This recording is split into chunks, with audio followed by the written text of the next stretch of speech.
السلام عليكم ورحمة الله وبركاته. We'll continue with the fourth session in the series, and today talk will be how to write research proposal.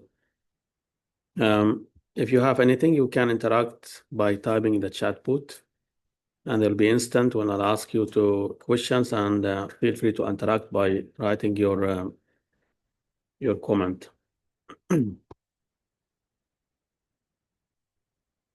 What we are going to cover in this talk, we'll cover the component of research proposal, and this is very important. So research proposal, it is the first thing you do when you prepare for ethical approval, and it's very important because during that process, if you do it in the right way, you will avoid a lot of wasted effort as you go.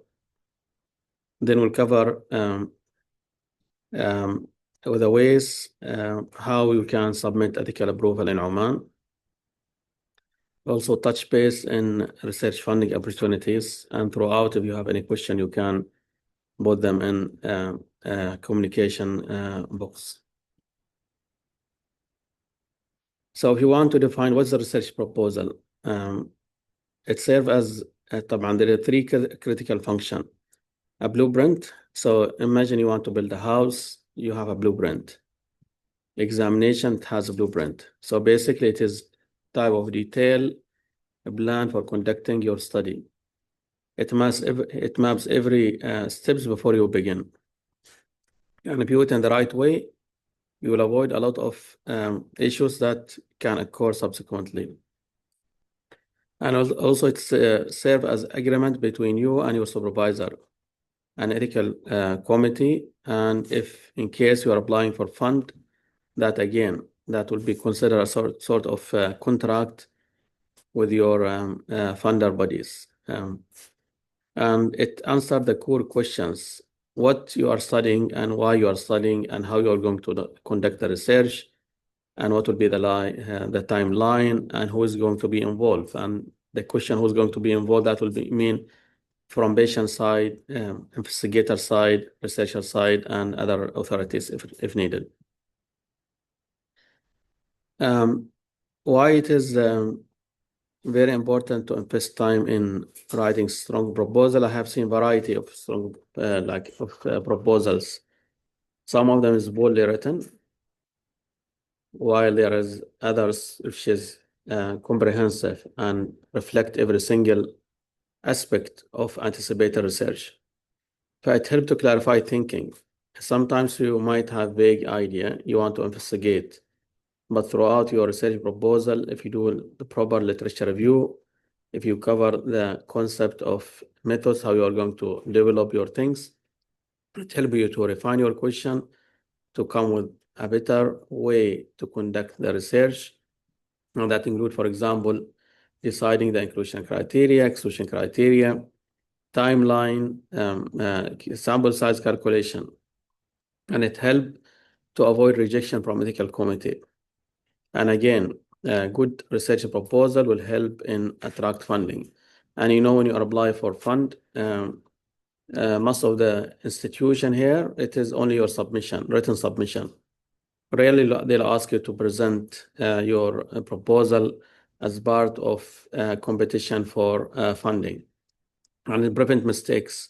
Suppose you fail to collect information related to one of the confounder in your study, and then after you complete your data, you analyze them, you submit, you are surprised that reviewers of the journal, they ask you, what about diabetic patient? How was diabetes? And then you figure out you have not collected information about diabetes. And why is that? Because your ethical approval was done in a rush way and didn't consider potential confounder in your study. And data show that around 70% of proposals are rejected due to poor methodology or unclear objective. So what ethical approval or research proposal has different forms, they have different component, and however, they are around the same core. So there's a title page, and there is summary and abstract. I'm going to talk about it. There's also introduction and background, literature review, It includes also research objective and hypothesis methods, which is the most important part of your research proposal. Ethical consideration, and that, for example, it means how you're going to take your consent. Is there any risk associated with your medication? How you are going, for example, to conduct a specific examination timeline, and that is very important, and that if you do it the right way will help you to avoid any delay associated with unanticipated issues or constraint during the study. Budget, very important. We are going to talk about why we need budget and reference again. And by the way, we have shared a small educational clip by Dr. Hul Ka'bi, and that basically to show how you can use Zotero in along with consensus, and that's very useful. And I found myself as a supervisor, one of the most challenging things when colleagues, they don't use citation management software. So then if you want to amend and to add a new reference, it becomes very, very challenging. So your title page is the first impression that counts. Remember, the one who is going to review your research proposal, they are clinician, and they are basic clinician, and they don't do only ethical approval. They have a lot of other things. So you need to catch their attention. And the first impression will be left after reading the title page. So make sure your title page and your title of your study, it is descriptive, specific, and concise.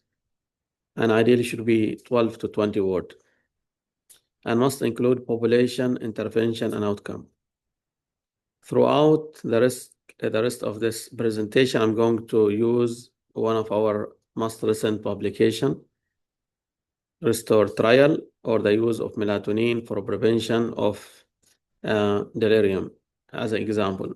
So, for example, the title was Effect of Melatonin versus Placebo for the Prevention of Delirium Among Medically Hospitalized Older Patients, a double-blind randomized controlled trial. As you can see, you have stated what's your intervention and what you are comparing with, and also what's your purpose, which is prevention of delirium and these things, and also to include details about who's your patient. So your patient is medically hospitalized older patient. And again, the title contains the study methods, which is the RCT, or double-blind randomized controlled trial. After your title, there is a summary, and summary, it is equivalent to abstract, and you make it in simple way. And basically, it should be very concise, comprehensive, not exceeding 250 words. And basically, what you need to include, 1 to 2 sentences about your project.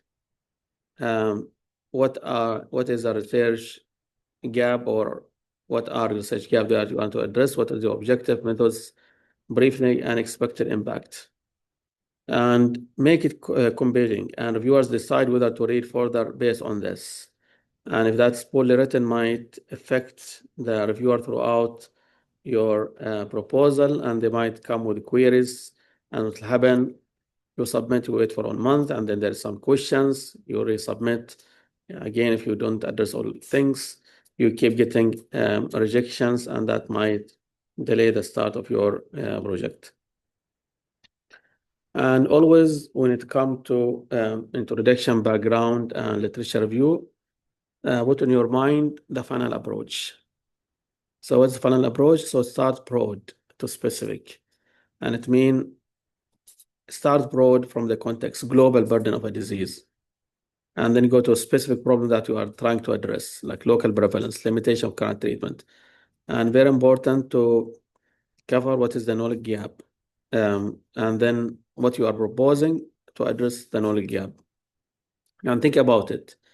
The time you put knowledge gap related to global context, that will make your research more authentic. And when it comes to publication, there is more chance to be accepted because, again, your readers will be wide. However, if you start with broad context, and then you narrow it, and then you start to limit it to very narrow context, which is, for example, prevalence of disease in Oman, for example, then still that is okay. However, when it comes to publication, then your audience will be narrow for those who are interested about disease pathology in Oman, and that will have a struggle to find international journal to accept your publication. For example, when we wrote our Restore trial or Melatonin trial, we started talking about the global delirium burden. And then we went, like starting funnel very wide, we went into talking about delirium among medical hospitalized patients. And then we talk about treatment, and then we talk about limitation of antipsychotics. And then we talk about lack of data in medical world, which is a gap. And then we propose our solution, which is trying to address melatonin versus placebo. So we started very wide, we narrow as we go, we make it more narrow, and then we ended up with specific things. So again, what we mean by broad context, what is already known? Like, for example, delirium is very relevant when it comes to medical hospitalized patient. We know it is associated with poor outcome, so that is well known. Again, non-melatonin work in ICU and surgery patient. What is not clear? What is the specific problem? And what is controversial in our study around melatonin? So when it comes to medical hospitalized patient, melatonin was done, brief study. However, the results were mixing. Some of them showed no benefit. Some of the trials showed there is a benefit. And then we make it more specific. So what we are missing? We are missing a randomized controlled trial to use appropriate dose of melatonin to see whether melatonin is going to prevent delirium among medical hospitalized patients. So basically, we start very broad, then specific. We identify what is the gap, and then we propose things to do the study. And when it comes to citation, try to cite a recent high quality study, and ideally should be very recent in the last, say, 5 to 10.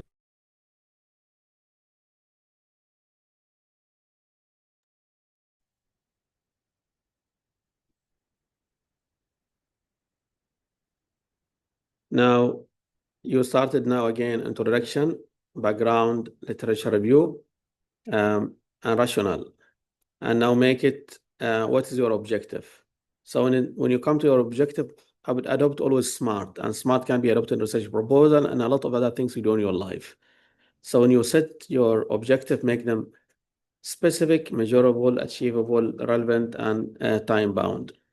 For example, when we put our proposal for Restore trial, we decided that our objective to evaluate the efficacy of melatonin in preventing delirium within 5 days of hospitalization among older patients, and we define what we mean by older patient, which is equivalent or more than 65 years admitted to general medical ward, and make it time bound, and that should be built on your detailed literature review that you have done before you come to your specific objective.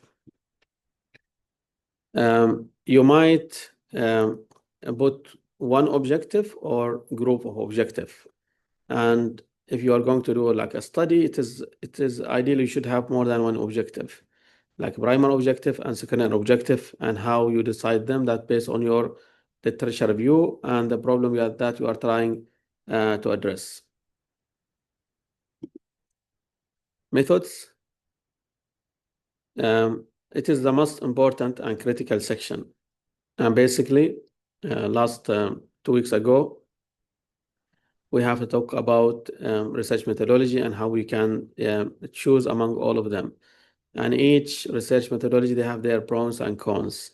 However, the question that you are trying to answer should dictate the type of study design. So what we need to include in methodology, study design, study population, and how you are going to sample them. What will be your way of doing data collection, and what is your data analysis plan? In some instance, when it comes to data analysis plan, you might need help of statistician to help you to write that part. However, if you're stuck with statistician, there is other way of doing them.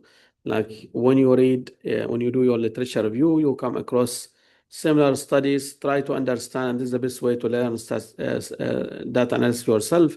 See what they have included, what statistical methods they use to analyze them.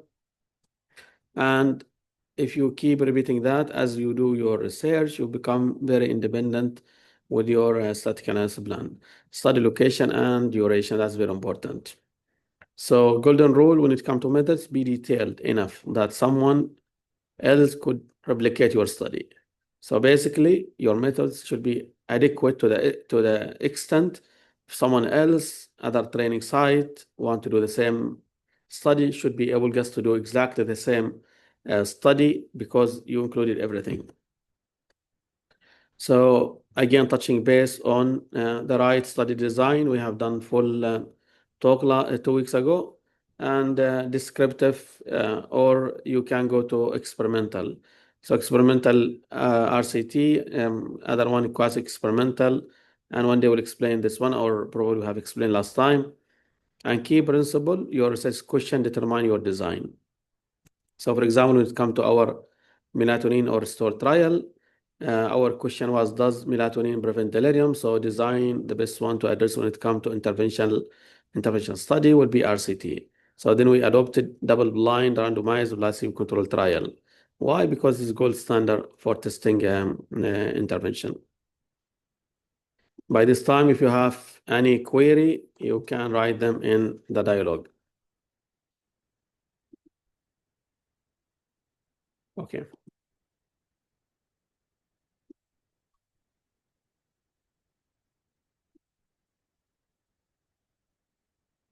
So one of the things, again, when it's part of methods, who is your population you are going to study? So again, the study population should help you to target the population that you are going to generalize the result for. And that will help you to decide how you are going to recruit. And that again will help you to calculate your sample size. And inclusion criteria when it comes to medical clinical research should identify what is the age. So most of the studies will be like adult more than 18. We understand when it comes to our local context, 12 and above admit to medical ward. But there's a lot of things when it comes to consent, because they consider it to be minor, and then consenting to have to be details, how you're going to check from parent who's next of kin. So to make it easy, make it 18 and above. This is honestly one of the trick I think is very useful, because by the way, there are very few patients between age of 12 and 18, and this is for adult research. And again, when it comes between 12 to 18, you might be questioned about pathophysiology, whether your intervention is acceptable for pediatric, because, definition of pediatric, anything less than 18. You include criteria diagnosis that you are interested, specific characteristic, and also those who are willing to participate. Exclusion criteria, it is not random. It should be based on your question you are trying to ask, and what are potential confounder, what are commonly that might impact on your outcome. For example, when it comes to delirium, what we are trying to ask, we are trying to see whether melatonin will prevent delirium among medical hospitalized patients. Hence, we know that delirium is very common in the geriatrics, so we included patient above 65 years admitted to medical ward within the next 24 hours. And what was the exclusion criteria? Pre-existing delirium, because again, you wanted they prevent delirium. If patient already have delirium, there's no point of including him in the trial. ICU admission for a lot of reasons, including the ICU evidence already is there, and probably when it comes to drug administration for ICU patient will be very difficult. And our question was medical hospitalized patient in general medical ward.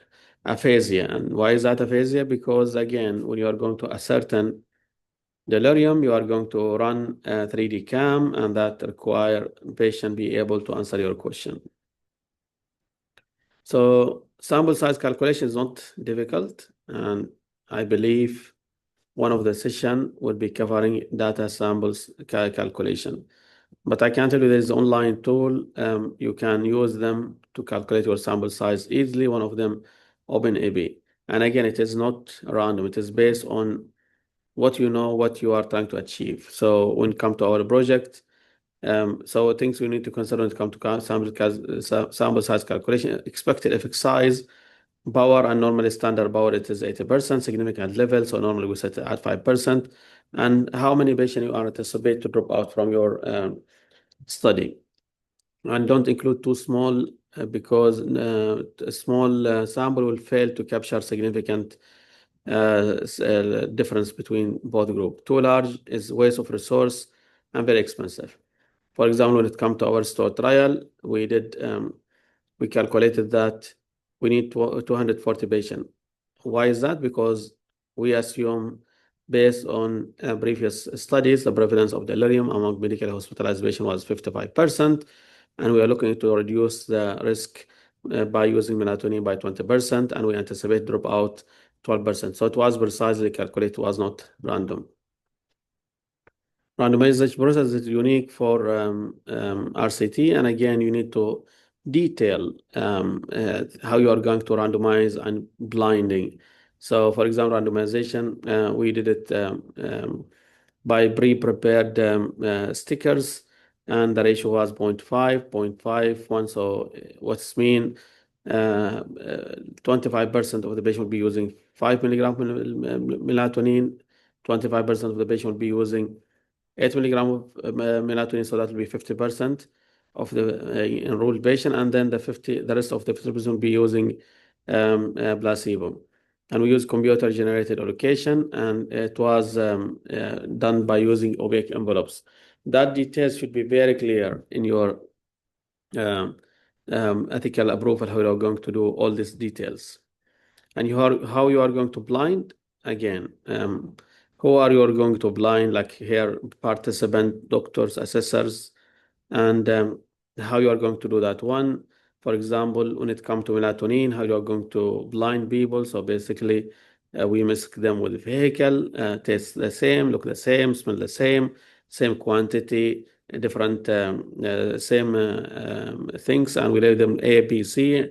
And A, B, C only known for people who prepare the medication, is not known to people researcher, that's us, or the people who are going to administer. So everything should be done in systematic, organized way, and should be well documented in your researcher approval. And how will you gather your data? So again, some study you might do questionnaire, and the questionnaire, if you are going to include questionnaire, how it was validated. Like, for example, when we are going to ascertain delirium for our patient, we use 3D cam, Arabic version, and we have detailed explanation, the process of validation. And how you are going to measure, like delirium, again, we use 3D cam. Suppose you are doing prevalence of hypoglycemia, then you need to describe how you are going to measure magnesium, what machine would be used in the lab, and how you are going to collect, and what is the sample, blood sample volume that you are going to extract. If you are going to extract from medical records, you need to highlight, mentioning, for example, track care. We get information from hospital information system, and we use the following key words to extract relevant information. So detailed as much as you can.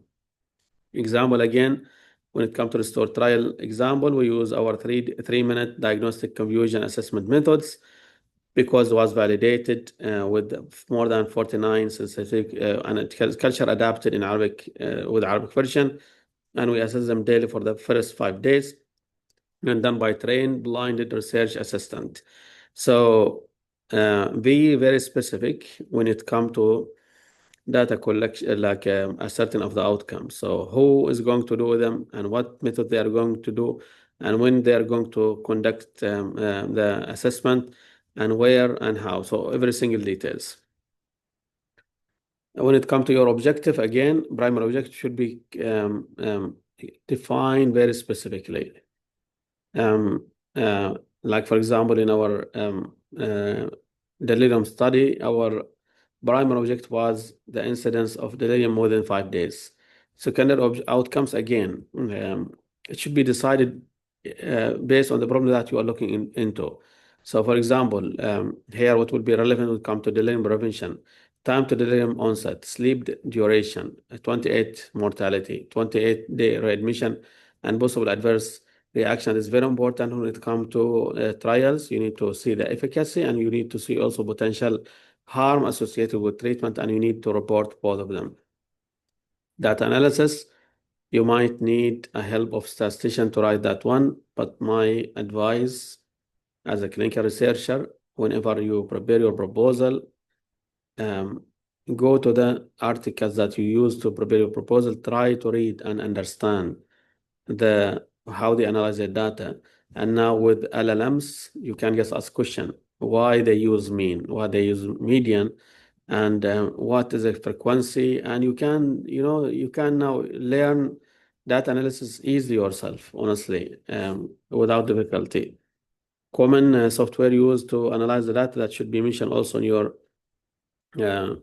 proposal, SPSS or Stata or R or Python or whatever. Now, there is some tools that came using machine learning and AI to analyze the data.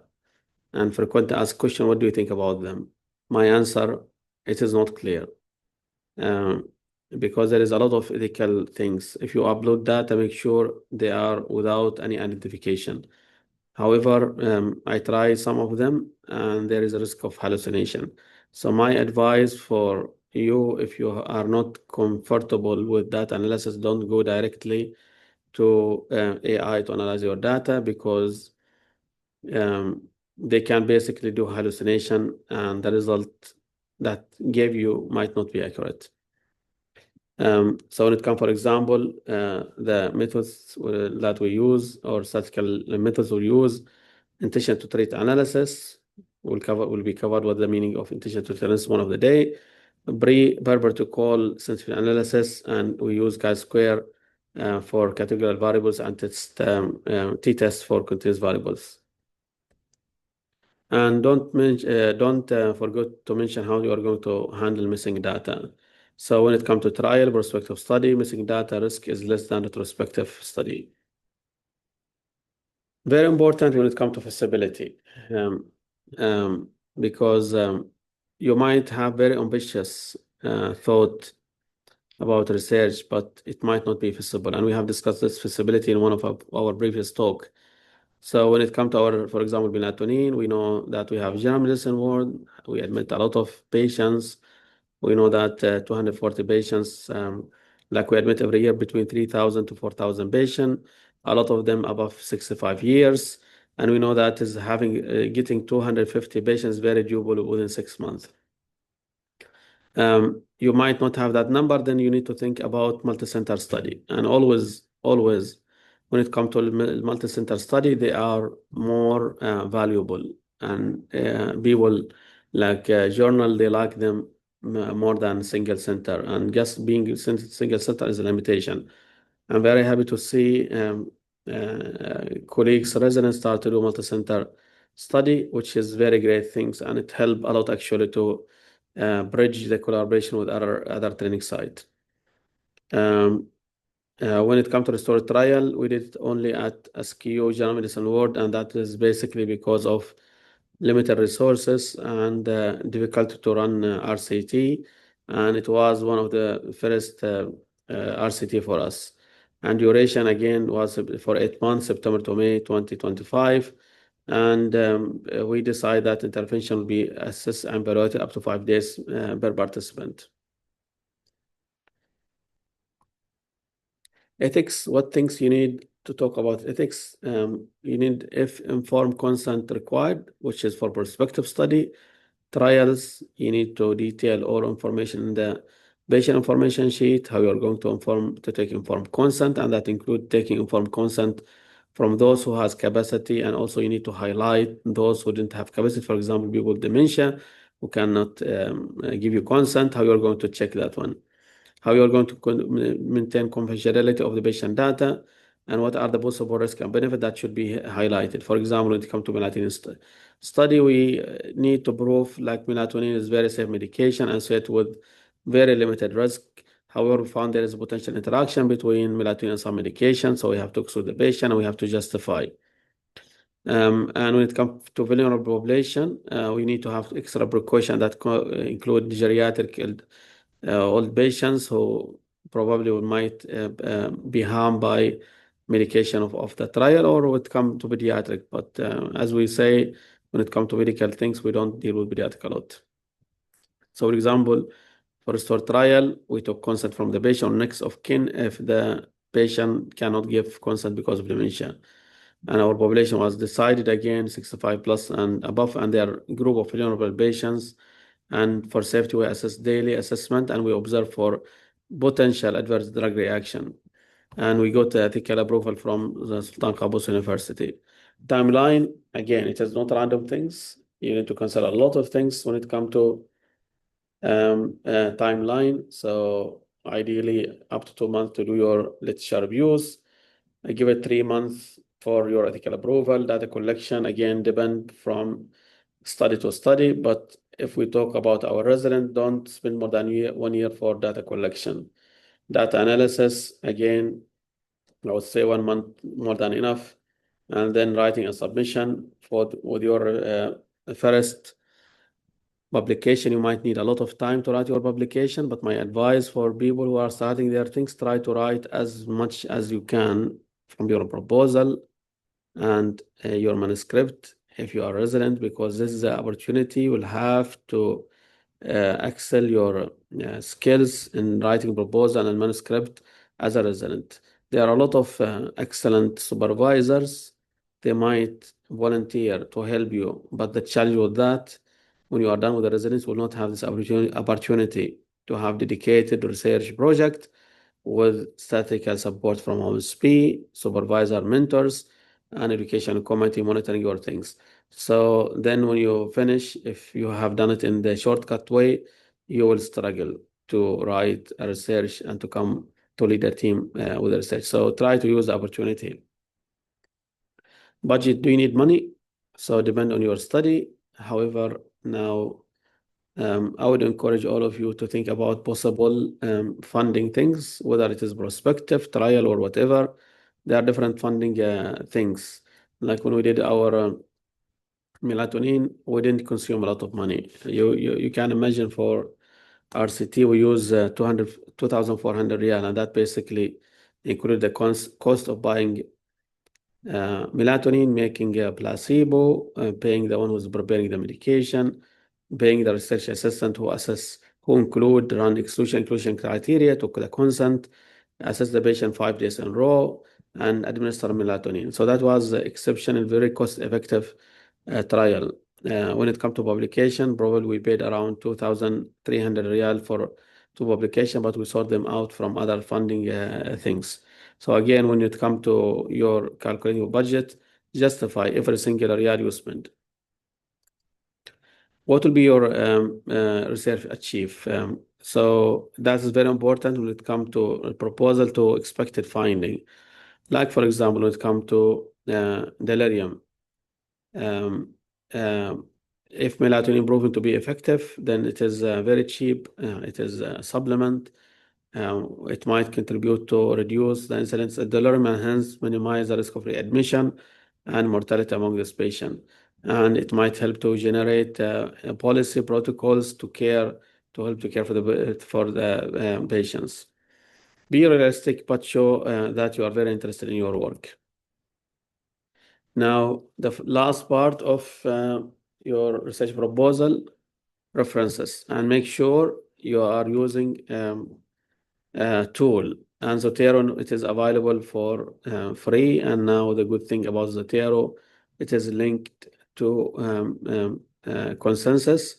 Again, we have shared educational clip done by Dr. Hur Al-Ka'bi to explain how you can use Zotero. I'm going to include this Zotero things consensus in resources in our MedResearch Academy website.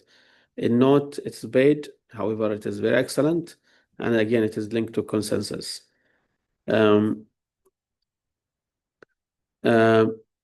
So common mistake when it comes to research proposal, vague or unrealistic objective. Very messy literature reviews is one of the common challenge. Inappropriate study design, inadequate sample size calculation. And as I mentioned, you can calculate sample size easy using online tool. Unclear on complete methodology, lack of feasibility, ethical concern not addressed, poor writing, grammar structure. And again, if you think now the way how we do things like Microsoft, they have their own AI relevant tool that he can help you with the paraphrasing, grammar correction, and structure. So please feel free to use this data language correction tool that's available for you. And then budget not justify or missing key sections. So in Oman, basically we have different scattered way of getting ethical approval. If it is at SQUH, you need to go apply for SQUH Research at the Community College of Medicine. Royal Hospital, they have their own, and if you are including more than hospital, part of Minister of Health, then you need to apply for Ministry Central Research Committee. But honestly, they are very cooperative. They support you. Their application process is streamlined. Now, if you do project linked to resident, then application should go to OMSP. Keep it in your mind, while forms and portals differ, all committee evaluate the same core ethical principle that we have shared. So basically, this is one process, different forms. What all ethics committee evaluate: research proposal, including the methodology, informed consent, data collection, your credentials. Specifically, you are doing high-stake study, like for example, RCT, risk assessment, benefit, confidentiality, and data collection, and site permission. If you need it, if you need that one. So how you can turn your proposal into fund. Before that, I will check if you have anyone of you have any question about research before we talk about funding. If you have any question, you can type it in the communication dialogue.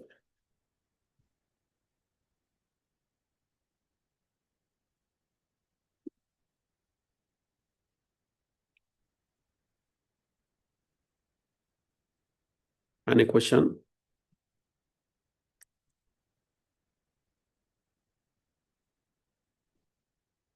Okay, great. So when it comes to funding, there is a lot of funding body, and you need to know about them. And funding is not about only getting money. It is about getting a value for your research. So there is an international fund. I have not tried them, but there's also regional between Qatar, Oman, Qatar, United Arab Emirates. There is national, for example, for undergraduate, they can apply for now. The cycle for block funding open, and it will be closed by May. So make sure before that time you have your ethical approval ready. You have reasonable research proposal.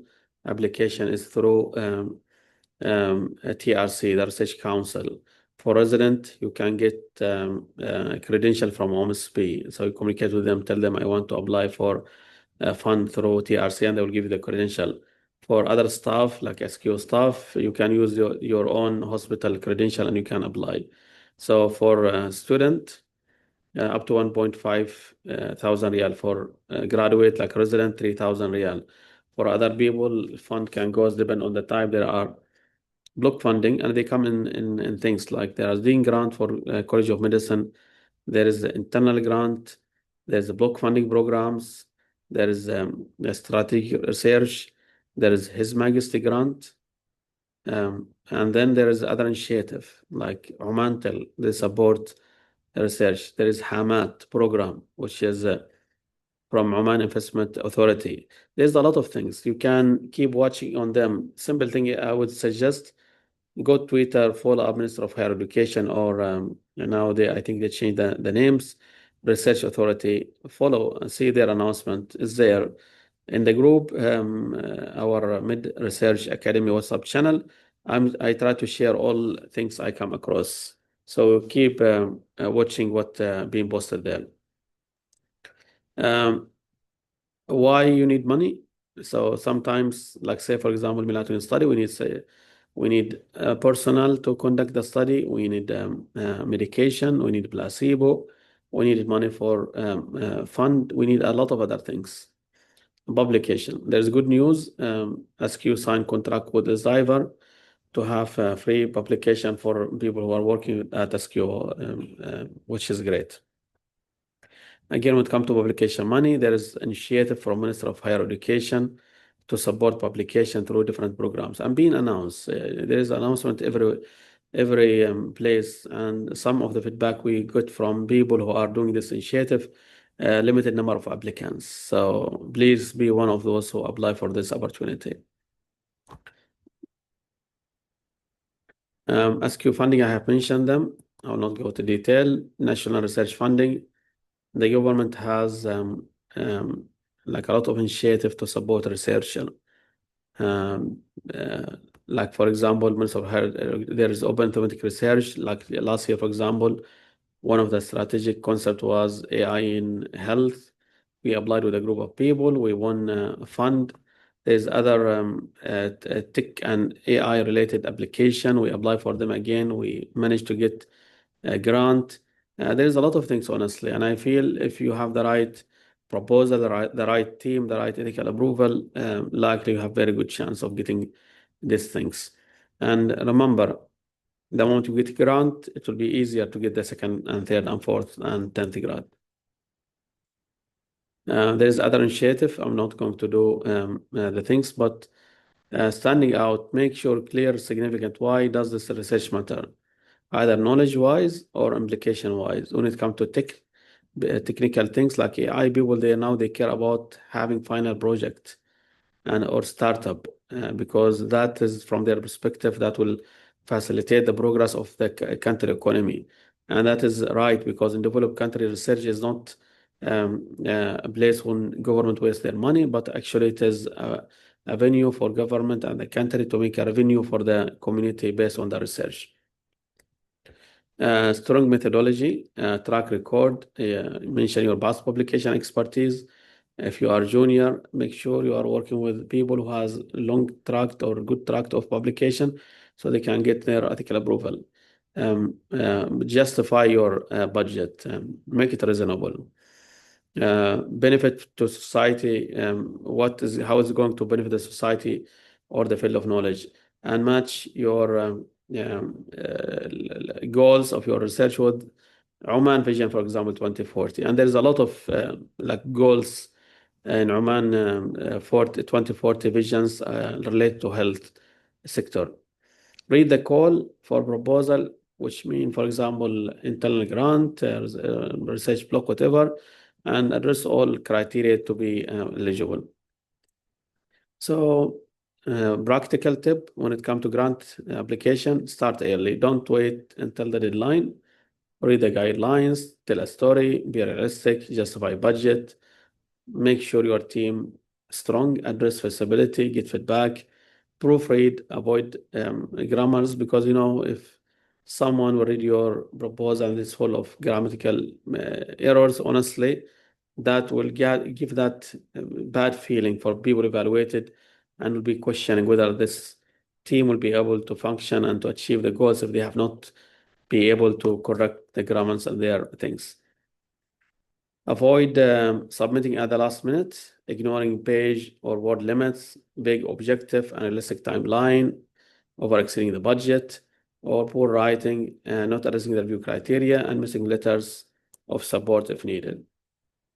So basically, bottom line, your proposal should be clear, specific objective. You need to conduct thorough literature review, showing the gap that you are going to address. Make sure it is appropriate and you will justify study design, and make sure you have detailed methodology, which is the most important things, and do realistic sample size without making little or too much population, highlight the ethical consideration to be addressed, and make sure your timeline is feasible and with a reasonable budget if needed. All section complete and proof, read reference format correctly. Feedback from mentors should be incorporated. So I have 5 minutes. I can't take any question from anyone. You can write in the dialog box. Any question?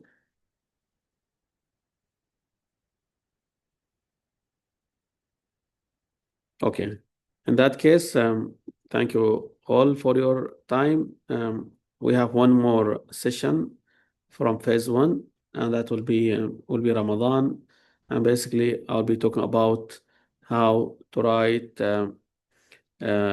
case reports, and that's very important. And I would encourage all people to try them. We see a lot of cases; they deserve to be written.